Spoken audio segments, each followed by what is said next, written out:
नमस्कार, good morning. मैं doctor प्रीति लक्ष्मण सेठ हॉस्पिटल IVF सेंटर झांसी से। आज मैं बहुत डिप्रेस्ड हूँ थोड़ी सी, तो मुझे लगा मैं आप लोगों से शेयर करती हूँ। See it's really very painful कि मतलब हमें ये लगता है कितना थैंकलेस प्रोफेशन है हमारा।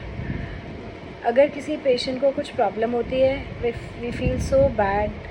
अगर किसी की हार्ट गायब हो रही है, किसी को 5 मंथ्स में अबॉर्ट हो रहा है, किसी को प्रेगनेंसी नहीं आ रही है, तो वाकई हमें बहुत बुरा लगता है, हमें दिल से बुरा लगता है। जबकि हमें पता है कि हम 100% रिज़ल्ट्स नहीं दे सकते, फिर भी ऐसी चीज़ें देख के हमारा दिल बिल्कुल ख़राब हो जाता है।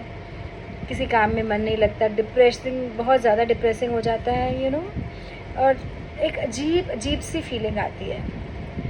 और जिनके संग अच्छा भी होता है, जिनको अच्छी खासी सालों बाद प्रेगनेंसी आ गई, सब कुछ हो गया, डिलीवरी हो गई, still in spite of saying that we will hide your faces, बहुत सारे लोग ऐसे होते हैं कि बस वीडियो नहीं बनवाएंगे।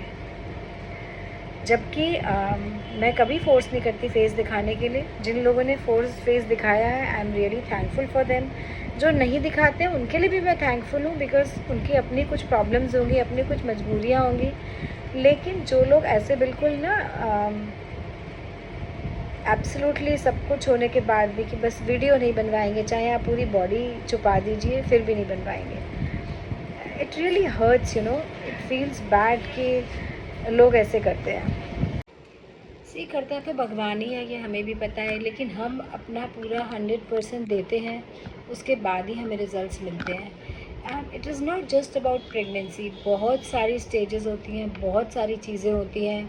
पहले हमें कौन से इंजेक्शन्स लगाने हैं, फिर हमारे फॉलिकल्स कैसे बन रहे हैं, फिर हमारा पिकअप कैसा हुआ, फिर हमारी लैब की सारी चीज़ें, फिर हमारा एम्ब्रियो कैसे डेवलप हुआ, फिर हमारा ट्रांसफ़र कैसे हुआ, फिर ट्रांसफ़र करने के बाद बीटा HCG कैसा आया, फिर बीटा HCG अगर पॉजिटिव आया, नेगेटिव आया तो भी डिप्रेसिंग, अगर पॉजिटिव आता है फिर हार्ट आई कि नहीं आई, फिर सब कुछ अच्छा चला कि नहीं चला, बीच में कोई प्रॉब्लम तो नहीं हुई। अगर कोई प्रॉब्लम होती है तो हमें उसे देखना पड़ता है।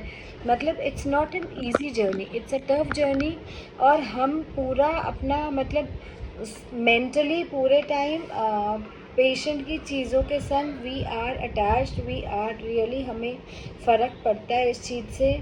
तो वंस जब सब कुछ अच्छा होता है, इसी जिसका बुरा होता है बाई चांस सब कुछ बताने के बाद भी, after telling everything that it is not 100%, it is not 100%, it is not 100%, still लोगों को हम बुरे ही हो जाते हैं। लेकिन जिनके संग अच्छा होता है वो भी ऐसे करते हैं, तो बहुत तकलीफ़ होती है कि हमें भी पता है करना भगवान ही है। लेकिन मैं फिर से कहूँगी, हम अपना 100% नहीं देंगे, 120% नहीं देंगे। एंड ये छोटी छोटी चीज़ें नहीं है, ये बहुत सारी चीज़ें हैं। लैब की क्लीनिंग, मीडिया कब आ रहा है, कोल्ड चेन मेंटेन्ड है यानी डिस्पोजेबल कुछ कम तो नहीं है, बिकॉज कुछ भी आपको अचानक से नहीं मिलता। एक सेकेंड कुछ भी हुआ सब बेकार। So we have to see after lot and lot of things. और बहुत सारे अप्स एंड डाउन्स होते हैं इस जर्नी में। तो अगर फिर पेशेंट ऐसे करता है तो दिल बहुत ख़राब हो जाता है, बहुत डिप्रेसिंग हो जाता है। तो मतलब हमारे तो सब चीज़ों में डिप्रेशन ही हो गया। अगर प्रेगनेंसी नहीं आई तो भी हमें डिप्रेसिंग है, अगर आके ख़राब हो रही है तो भी हमें डिप्रेसिंग है, अगर कोई और प्रॉब्लम आ रही है बीच में तो भी हमारी डिप्रेसिंग है। और अगर सब कुछ अच्छा हो जाए उसके बाद भी पेशेंट ऐसे कर देता है, सो इट रियली हर्ट्स। और मैं क्या बोलूँ आपको, जो बनवाते हैं उनके लिए बहुत बहुत बहुत थैंक्स, बिकॉज ये सिर्फ इसलिए है कि पेशेंट्स का कॉन्फिडेंस बढ़े। मैं कभी भी किसी को फोर्स नहीं करती कि अपना फेस दिखाओ, बल्कि मैं तो कहती हूँ मैं पूरी बॉडी ब्लर करूँ। इट्स जस्ट बिकॉज मेरे कहने से या किसी और के कहने से, या बिकॉज हर कोई अपनी तारीफ़ ही करेगा, बट इससे थोड़ा सा कॉन्फिडेंस बढ़ता है, पॉजिटिविटी आती है। बहुत सारे पेशेंट्स ये देख के ही आते हैं और अनजाने आपको, जिसका भी देखा होगा उसको दुआएं ही देंगे। सो आपको दुआएं ही मिलेंगी और मुझे भी दिल से अच्छा लगता है। I really feel very happy जो बनवाते हैं। और मेरे को यही बस छोटा सा एक थैंक्स होता है और अच्छा लगता है। So take care.